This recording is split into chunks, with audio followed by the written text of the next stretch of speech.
Did you know that Maine is the only state in the nation that has not begun to implement best practices around rape prosecution? That's according to the Joyful Heart Foundation, an advocacy group that recommends 6 pillars of rape kit reform they want states to adopt.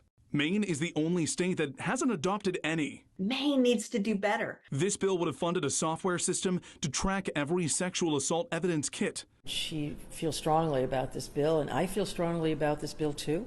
Although the governor pocket vetoed this bill, Geiger largely blames herself and her constituents for this bill's failure. She shouldn't have had to make that kind of decision.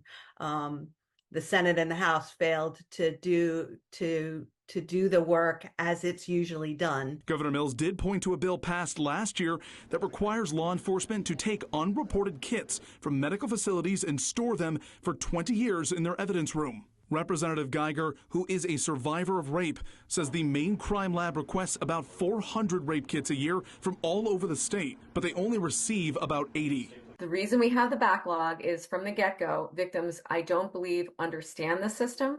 I believe they are to some degree discouraged because of the leftover societal shame that this particular crime carries with it. If this law passed, we would see many, many more victims who recognize that they have a right to pursue criminal charges. Mid-Coast DA Natasha Irving also blames staffing shortages for part of the backlog of kits. We need more special allocated, skilled prosecutors that are designated to prosecute serious cases of sexual violence,